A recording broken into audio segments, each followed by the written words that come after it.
Chapter 06. The Sunset of Mankind. A queer thing I soon discovered about my little hosts, and that was their lack of interest. They would come to me with eager cries of astonishment, like children, but, like children, they would soon stop examining me, and wander away after some other toy. The dinner and my conversational beginnings ended, I noted for the first time that almost all those who had surrounded me at first were gone. It is odd, too, how speedily I came to disregard these little people. I went out through the portal into the sunlit world again as soon as my hunger was satisfied. I was continually meeting more of these men of the future, who would follow me a little distance, chatter and laugh about me, and, having smiled and gesticulated in a friendly way, leave me again to my own devices. The calm of evening was upon the world as I emerged from the great hall, and the scene was lit by the warm glow of the setting sun. At first things were very confusing.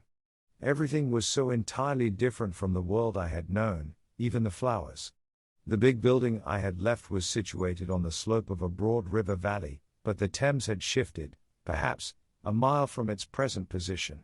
I resolved to mount to the summit of a crest, perhaps a mile and a half away, from which I could get a wider view of this our planet in the year 802,701 AD. For that, I should explain, was the date the little dials of my machine recorded.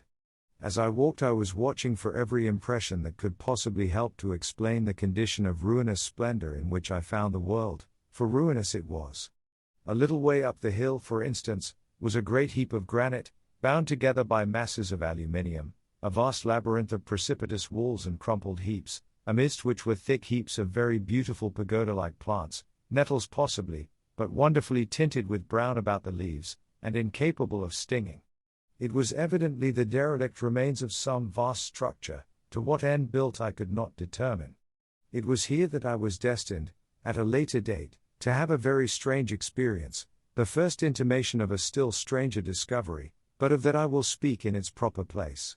Looking round, with a sudden thought, from a terrace on which I rested for a while, I realized that there were no small houses to be seen.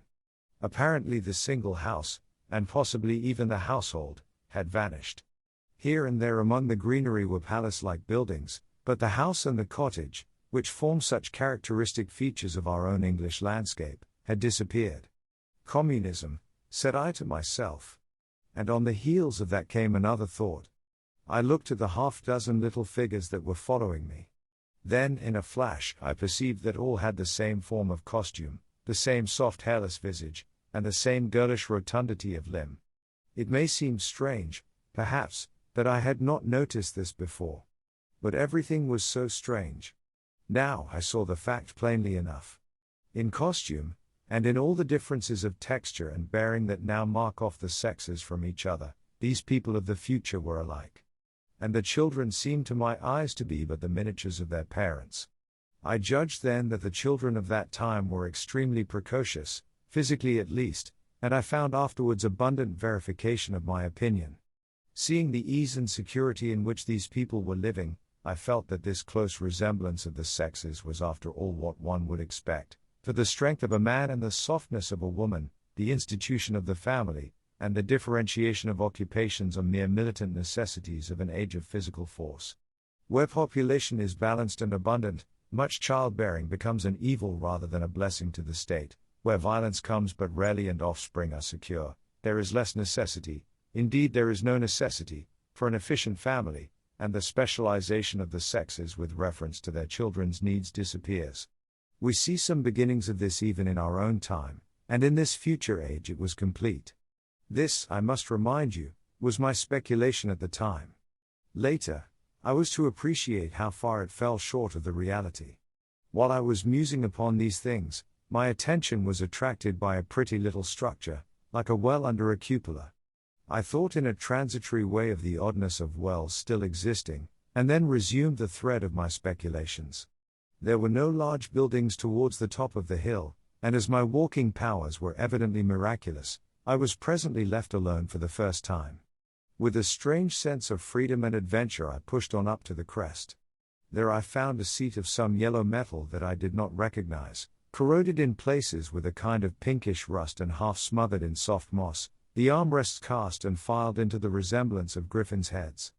I sat down on it, and I surveyed the broad view of our old world under the sunset of that long day.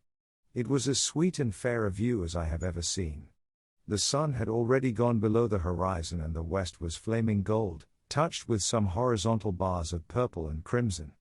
Below was the valley of the Thames, in which the river lay like a band of burnished steel.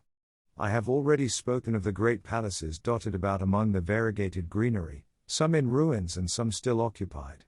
Here and there rose a white or silvery figure in the waste garden of the earth, here and there came the sharp vertical line of some cupola or obelisk.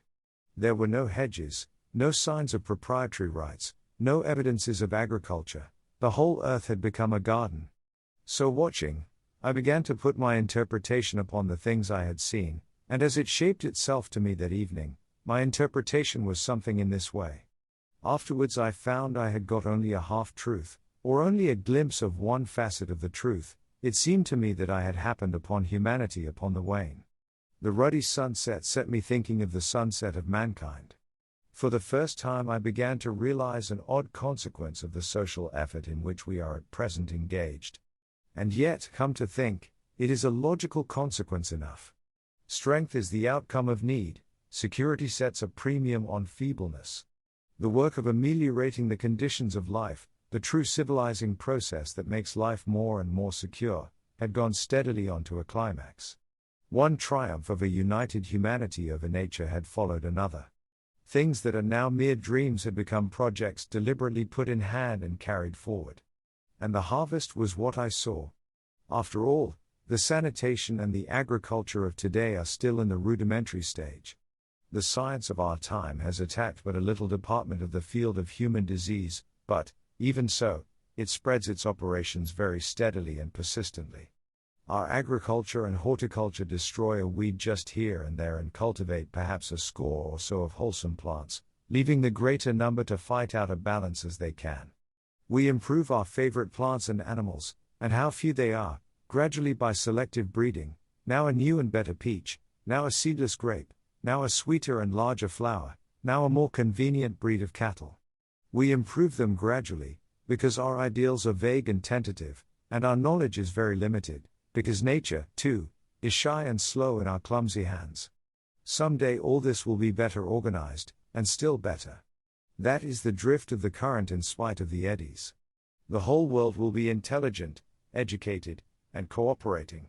Things will move faster and faster towards the subjugation of nature. In the end, wisely and carefully we shall readjust the balance of animal and vegetable life to suit our human needs. This adjustment, I say, must have been done, and done well, done indeed for all time, in the space of time across which my machine had leapt. The air was free from gnats, the earth from weeds or fungi, everywhere were fruits and sweet and delightful flowers, brilliant butterflies flew hither and thither. The ideal of preventive medicine was attained. Diseases had been stamped out. I saw no evidence of any contagious diseases during all my stay. And I shall have to tell you later that even the processes of putrefaction and decay had been profoundly affected by these changes. Social triumphs, too, had been effected. I saw mankind housed in splendid shelters, gloriously clothed, and as yet I had found them engaged in no toil. There were no signs of struggle, neither social nor economical struggle. The shop, the advertisement, traffic, all that commerce which constitutes the body of our world, was gone. It was natural on that golden evening that I should jump at the idea of a social paradise. The difficulty of increasing population had been met, I guessed, and population had ceased to increase. But with this change in condition comes inevitably adaptations to the change. What, unless biological science is a mass of errors, is the cause of human intelligence and vigor? Hardship and freedom, conditions under which the active, strong, and subtle survive and the weaker go to the wall, conditions that put a premium upon the loyal alliance of capable men, upon self-restraint, patience, and decision.